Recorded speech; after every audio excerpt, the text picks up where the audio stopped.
అన్యాభిలాషితా శూన్యం జ్ఞానకర్మాద్యనావృతం ఆనుకూల్యేన కృష్ణానుశీలనం భక్తిరుత్తమా. ప్రేమ గురించి తెలుసుకోవడానికి ఈ మాటలన్నీ ఇప్పుడు చెప్పుకుంటున్నాం.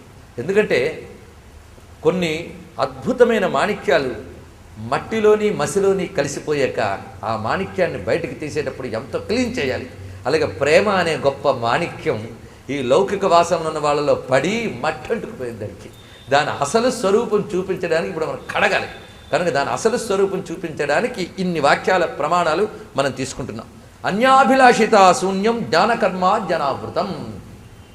విచారణ ఇత్యాదులు మొదలైనటువంటి జ్ఞాన మార్గములు కాకుండా, ఈ రకరకములైన కర్మ మార్గములు కాకుండా, వీటి యొక్క కప్పు లేకుండా ఉన్నది అన్య అభిలషితా శూన్యం. భగవత్ ప్రేమలో అన్య అభిలాష లేదు. అన్య అభిలాష లేదంటే ఇతరములు కోరరు అని అర్థం అనమాట. ఇతరములు కోరరు. ఇతరములు కోరరు అంటే అర్థం ఏమిటి? భగవంతుడా ఈ కోరిక కోరుకుంటున్నా, తప్ప ఇతరాన్ని కోరను అని కాదు అర్థం. నిన్ను తప్ప ఇంకో దేనిని నేను కోరను అనడమే అన్యాభిలషితా శూన్యం. ఈ అన్యం అని ఏదైతే అంటున్నామో అది మనకి ఇతరమే. మనకి ఇతరమేంది మనకు అక్కర్లేదు. మనకి స్వ ఏది? ఆ భగవానుడే. అందుకు ఆయన్నే కోరుట. ఆనుకూల్యేన కృష్ణ అనుశీలనం భక్తిరుత్తమా అని నిర్వచించాడు ఆయన. కృష్ణునికి అనుకూలముగా అనుశీలించుట భక్తి. కృష్ణునికి అనుకూలముగా అనుశీలించుట గొప్ప మాట అండి ఇది. నిజానికి అనుశీలించుట, శీలము అంటే స్వభావం, అను అంటే నిరంతరం ఎడతెగక ఉండేటటువంటి స్థితిని అను అని అంటారు. కనుక అను అంటే నిరంతరము, ఎడతెగక శీలనం. శీలనము అంటే స్వభావము. భగవంతుడి పట్ల నిరంతరం అంటుకునే స్వభావం ఏదుందో ఆయన్నే అనుసరించడం అనుశీలనం. ఈ అనుశీలన అనేటువంటిది అది ఎలా ఉండాలి? ఆనుకూల్యేనా. అనుకూల్యేనా అంటే అర్థం ఇక్కడ ప్రేమ అనేది వచ్చింది. అనుకూలత, ప్రేమ. ప్రేమ ఎక్కడుంటుందో అక్కడ అనుకూలత ఉంటుందండి. మీరు పరిశీలించినట్లయితే మీకే తెలుస్తుంది. ఒక పిల్లవాడు సొంత బిడ్డే ఈ తల్లి సుఖంగా పడుకుంటే నేను దాని మీద పడుకుంటానా మంచం మీద అని అల్లారు పెట్టాడు అనుకోండి. అప్పుడు నిజానికి ఆ తల్లి ఏం చేస్తుంది? తన కష్టమైనా నేల మీద పడుకునైనా సరే వాడిని దాని మీదే పడుకొని ఇస్తుంది. అయితే ఎందువల్ల? వాడికి అనుకూలంగా ఉంది ఆవిడ. అనుకూలేనా, తన కష్టాన్నైనా సహించింది కానీ వాడికి ఇచ్చినది. కారణం ఏంటి? వాడు ప్రీతి చెందాలి, వాడు బాగుండాలి. అంతేగాని నేనే ప్రీతి చెందాలి అనుకున్నట్లయితే నువ్వు అక్కడే పడుకోరా అనేది. కానీ ఈ ప్రేమ అనే భావన తన కష్టాన్ని కూడా సహించేలా చేసింది కదా, అది ప్రీతి భావన. దానికి కారణం మమత అనేది ఉండడం చేత ఇది నాది అనే భావన వల్ల అనుకూలత ఏర్పడుతుంది. నాది కాని చోట అనుకూలత ఉండదు. మన అనుకూల దాంపత్యం చూడండి అయ్యా అని అంటాం. అనుకూల దాంపత్యం అంటే ప్రేమ అంటూ ఒకటి ఉంటే అనుకూలత అంటూ ఒకటి ఉంటుంది. ఆ ప్రేమ అనేదే లేకపోతే, ఇది నాది అనేది లేకపోతే అనుకూలత ఎక్కడ ఉంటుంది? నిత్యం ప్రతికూలత, కొట్టుకోవడమే ఇవే ఉంటాయి. కనుక ప్రేమ అంటేనే అనుకూలతా భావన, మమతా భావన. కనుక రెండు ఇక్కడ చూపిస్తున్నాడు. అనుశీలనం, అనుకూలత అనే రెండు శబ్దాలు ఉన్నాయి. అనుశీలనం అంటే నిరంతరం అనుసరించడం. నిరంతరం అనుసరించిన వాళ్ళల్లో ద్వేష్యులు కూడా ఉన్నారు. ద్వేషించినటువంటి శిశుపాలుడు నిరంతరం అనుశీలించాడు. అలాగే హిరణ్యకశిపుడు నిరంతరం అనుశీలించాడు. అనుశీలన వాళ్ళ స్వభావం ఆయన వైపే నిరంతరం వెళ్ళింది కనుక వాళ్ళు అనుశీలురే, కానీ అనుకూలురు కాదు. అది ఇక్కడ అనుశీలతకి అనుకూలతకి తేడా. మనం అనుసరించవలసిన భావం అనుశీలత, అనుకూలత. మరి వాళ్ళకి మోక్షం ఇచ్చాడా అంటే వాళ్ళు వేరు. వాళ్ళ శక్తులై వచ్చి ఒక పద్ధతిలో వెళ్ళారు కనుక విరోధ భావంతో వెళ్ళారు కనుక మేము వెళతామంటే మన దగ్గర ఆ సరుకులు లేవు. వాళ్ళు అంత సిద్ధమైన వాళ్ళు ఏది శాపంచేత కిందకి దిగారు, వారికి చెల్లింది అది. మనం కోపంతోనైనా అనుశీలించగలిగే శక్తి మనకు ఉందా అండి? మనకు అది లేదు. పైగా విరోధం పెట్టుకోవాలన్నా ఆయన ఒకరు కనబడాలి. అవన్నీ జరిగితే కదా విరోధం. ఇటు ప్రహ్లాదుడికి ప్రేమ భక్తి ఉంది, హిరణ్యకశిపుడికి విరోధ భక్తి ఉంది. కానీ వాడికి హిరణ్యకశిపుడికి నారాయణుడు అంటే తెలుసు. వీడికి భగవత్ స్పృహ ఉంది. హిరణ్యకశిపుడికి ఏమని? నారాయణుడు ఒకడు ఉన్నాడు, వాడు నాకు శత్రువు అనేటువంటిది. ఉన్నాడా లేదా అనే డౌట్లోనే ఎక్కడున్నాడరా అనే ప్రశ్న. వాడు డౌట్ ఉన్నాడా లేడా అనేది అన్వేషణాత్మక దృష్టి వాడిది. అది నాస్తి వాదం కాదు. అది ఎక్కడున్నాడు, నాకు కనబడలేదు కనుక లేడు అనుకుంటున్నాను, వాడు ఎక్కడున్నాడు. పైగా నా తమ్ముడిని చెప్పాడని కూడా వాడికి తెలిసే. కనుక వాడి దానికి అనుశీలన ఉంది కానీ అనుకూలత లేదు. అందుకు వాళ్ళ బ్రతుకులు వేరు, వాళ్ళ జన్మలు వేరు, వాళ్ళ ప్రయోజనాలు వేరు. అది మనం అనుసరించవలసింది కాదు. వాళ్ళు అనుశీలులు. మనం అనుశీలనతో పాటు మనం చేయాల్సింది అనుకూలత. అనుకూలత అంటే ఉదాహరణకి మనకు చంద్రుడు చల్లగా వెన్నెలనిస్తూ ఉంటే ఆహా ఎంత బాగుందండి అంటాం. చంద్రుడిని ప్రేమిస్తాం, ఎందువల్ల? చల్లగా ఉన్నాడు కనుక, బాగుంది కనుక. ఇందులో అనుశీలన ఉంది. కానీ ఆ చంద్రుడు నావాడు అనే భావం మనకు లేదు కదా. అర్థమవుతున్నది కదా. చంద్రుడు నావాడు అనే భావం మనకు లేదు. ఆ చంద్రుడు వెన్నెలిస్తున్నాడు కనుక వెన్నెల కింద కూర్చున్నాం. కానీ చంద్రుడు నావాడు అనే భావం మనకు లేదే. అలాగే భగవంతుడు నా కోరికలు తీరుస్తున్నాడు కనుక భగవంతుడిని ఆశ్రయిస్తున్నాను, ఆయన్ని చింతన చేస్తున్నాను అనేవాడు అనుశీలుడయ్యాడే తప్ప భగవంతుడు నావాడు, నేను భగవంతుడి వాడిని అనుకునే ప్రేమ మమత ఏదుందో అది అనుకూలత అనిపిస్తుందండి. దాన్ని అనుకూలత అని అంటారు. కనుక ఇప్పుడు మనకేమర్థమైంది? భగవంతుడు నావాడు, నేను భగవంతుడి వాడిని అనేటటువంటి ప్రేమ ఏదైతే ఉందో అది. అయితే మరి కోరిన వారు కూడా భగవంతుడు నావాడు, ఆయన కోరుతున్నాను అని అంటే అది ప్రేమ అనిపించుకుంటుందా అంటే, వీడు భగవంతుడు నావాడు అనడానికి ముందే ఈ కోరిక నాది అనుకున్నాడు కనుక వాడు పూర్తిగా భగవంతుడు నావాడు కాలేదు. ఎందుకంటే వాడు కోరికనే ముందు పట్టుకున్నాడు, వాడు భగవంతుడి కంటే ముందు.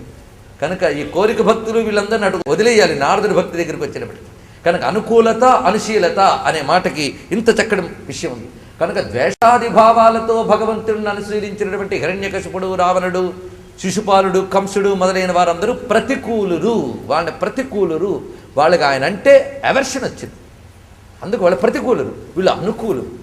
అనుకూలత మళ్ళీ అను అంటే కంటిన్యూస్, అంటి పెట్టుకోవడం, ఎడతెగక.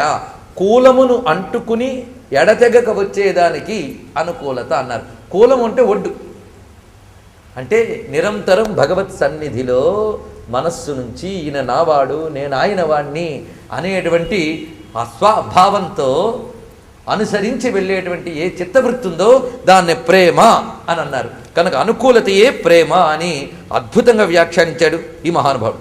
మరొక చోటు చెప్తాడు, సమ్యక్ అశ్రునిస్త స్వాంతో మమత్వాతిశయాంకిత భావ సయైవ సాంద్రాత్మా బుధై ప్రేమ నిగద్యతే. ఇప్పుడు ఇది నాది అనే మమత ప్రగాఢమై భగవంతుని యందు ఉన్నప్పుడు అంతఃకరణ ఆయన తలంచుకుంటే ద్రవించిపోతుంది. హృదయం ఆయన తలంచుకుని ద్రవించిపోతే అది ప్రేమట. భగవంతుడిని తలంచుకొని స్పందించే లక్షణం ఉన్నటువంటి మనస్సే ప్రేమ అని చెప్పబడుతుంది. కనుక మనస్సు ఆర్ద్రమయ్యేటటువంటి స్థితి భగవద్విషయంలో ఉంటే దాన్ని ప్రేమ అనవచ్చు. ఆయన తలంచుకుంటే చాలు మనసు కరిగిపోవాలి. ఆ కరిగిపోవడం దేని చేత? అనుకూల భావం చేత, అనుశీల భావం చేత మనస్సు కరిగిపోవాలి. ఇలా ద్రవీభూతం చేసేటువంటి స్థితిని ప్రేమ అని చెప్పారు. అక్కడ ఇంకా ఏవి వ్యాపారాల్లో మరొక చింతన లేదండి. అందుకే పరమ అంటే సర్వోన్నతమైన ఒక అర్థం, ప్యూర్ అని అర్థం అన్నమాట. ప్యూర్ లవ్, స్వచ్ఛమైన ప్రేమ, నిష్కపటమైన ప్రేమ. ఆ ప్రేమను పరమశబ్దంతో వేస్తున్నాడు. పైగా పరమశబ్దానికి మరొక అర్థం ప్రకర్షేణ అనుభూత్యా ఇయ్యతే ఆహ్నాతి ఇది ప్రేమ. ఏది అత్యధికంగా మనకు అనుభూతిని కలిగిస్తుందో దానిని ప్రేమ అన్నారు. అత్యధిక అనుభవం కనుక పరమ ప్రేమ. ప్రేమ అంటేనే అధికంగా కలిగేటటువంటి ఒక అనుభూతి. ఆ అధికం పరమంగా కలగాలి అంటే అంతకు మించి మరొకటి లేదు అని కలిగితే అది పరమ ప్రేమ రూప అని వివరించబడుతున్నది. ఇక్కడ మనం చూస్తే ఈ భగవత్ ప్రేమలో అహంకారం ఉండదు. మీరు లోక ప్రేమలో చూడండి అహంకారం ఉంటుంది, భగవత్ ప్రేమలో అహంకారం ఉండదు. అయితే భక్తులు అహంకారులు కూడా ఉన్నారండి అంటే వాడు భక్తులే కూడా వదిలేయండి. లోకంలో ప్రేమకి భగవత్ ప్రేమకి ఉన్నటువంటి తేడా ఇక్కడ మనం చెప్పుకుంటున్నాం. భగవత్ ప్రేమలో అహంకారం లేదు, ఎందుకంటే భగవంతుడు అందరివాడనే స్పృహ మనకు కలుగుతున్నది. అందుకు రెండవది భయము స్వలాభము రెండులు భగవత్ ప్రేమలో. భయం లేదుట. భగవంతుడిని తలుచుకుంటే భయం ఏముంది? పైగా భయం ఎప్పుడు వస్తుంది? ఉన్నది పోతుందేమో అనుకున్నప్పుడు భయం వస్తుంది. ఉన్నదే ఆయన పోయేవాడు కాడు. ఇక పోయేవేవి నాకు కావాలని నావని నేను అనుకోవడం లేదు, ఇంకా భయం దేనికి? కనుక అచ్చమైన భగవత్ ప్రేమలో లాభము లేదు, భయము లేదు. తర్వాత ఏకాంతికత ఉన్నది. ఏకాంతికత. నారదుడు తన భక్తికి కొన్ని పేర్లు పెట్టాడండి. ఆ పేర్లు ఇక్కడ కొన్ని కనిపిస్తాయి, తర్వాత సూత్రాల్లో మనం కొన్ని తెలుసుకుంటాం. కానీ మహాభారతంలో తాను చెప్పుకున్న ఈ పరమ ప్రేమ అనే దానికి ఆయన శాంతి పర్వంలో ఈ ప్రేమకే ఐకాంతిక భక్తిని పేరు పెట్టాడండి. ఈ ఐకాంతిక భక్తిని ఏకభక్తిని విశిష్యతే అన్నాడు మహానుభావుడు శ్రీకృష్ణ పరమాత్మ భగవద్గీతలో. ఏకభక్తిని విశిష్యతే. ఏకాంతం అంటే ఎవడూ లేకుండా వాడొక్కడే ఉండడం కదండి. దాన్ని ఇక్కడ అర్థం చేసుకోండి.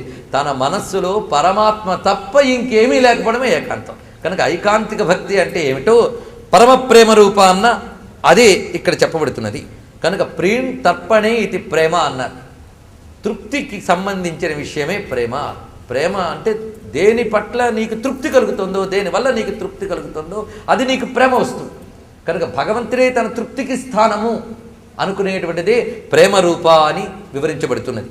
అయితే పరప్రేమ రూప, పరమ ప్రేమ రూప పెద్ద తేడా లేదండి. పర అన్న పరమమన్నా ఒక్కటే. ఉత్కృష్టము ఇందాక చెప్పిన ఏ అర్థము తీసేయక్కర్లేదు, దానితో పాటు కొత్త అర్థం తెలుసుకోండి. పర అంటే ప్రియతే హంతుం ఇతరం ఇది పరహ అని ఒక అర్థం చెప్పారు. ప్రియతే అంటే హంతుం అని అర్థంట. ప్రేమ చంపేస్తుందండి. చంపేస్తుందంటే దేన్నంటే ఇంక దేన్ని పట్టనివ్వదు. లోకంలో కూడా ముందు లౌకిక ప్రేమ చెప్తే ముందు అర్థమవుతుంది. అదేంటంటే ఏదైనా ఒక వస్తువు మీద మనకు బాగా ప్రేమ ఉంటే మరో వస్తువు పట్టదు మనకి. కేవలం యువకుల విషయమే కాదు, వాళ్ళకి అంతే పరిస్థితి పాపం. అది కూడా అలాగే ఉంటుంది. కానీ సృష్టిలో మనం కూడా ఏ వస్తువునైనా గాఢంగా ఇది నాది అని మమతాభావం గట్టిగా పట్టుకున్నామా అది ఇతరాన్ని చంపేస్తుంది. 24 గంటలు అదే చింతన. నిన్న మొన్న పుట్టాడు మనవడు, ఇప్పటికి 60 ఏళ్ళు అయ్యే మనవడనే విస్తువే లేదు. ఇప్పుడు వాడు వచ్చాడు, ఇంకా ప్రపంచంలో ఇంకేం పట్టట్లే ఆ మనవడు ఎలా ఉన్నాడో అని. అంటే ఇతరము హంతుం, ఇతరమును లేకుండా చేయనిది పరము అన్నాడు. కనుక పరమము అంటే ఇతరమును లేకుండా చేయనిది. ఇది పరప్రేమ. ప్రేమ అంటేనే లక్షణం, మరి పరప్రేమ ఇతరాన్ని ఏమాత్రమూ లేకుండా చేస్తుందట. అంటే పరమాత్మ తప్ప మరి ఏది పట్టనటువంటి చిత్తవృత్తి అనేది దీని పరమ తాత్పర్యం. అదండి అసలైన భక్తి. మీ అభిప్రాయాలను సూచనలను మాకు తెలియజేయాల్సిన చిరునామా భక్తి TV, care of Rachana television private limited, road number 92, Jubilee hills, Hyderabad 5,96,000. మా ఇమెయిల్ ఐడి bhakti@gmail.com. మా వెబ్సైట్ www.bhaktitv.org.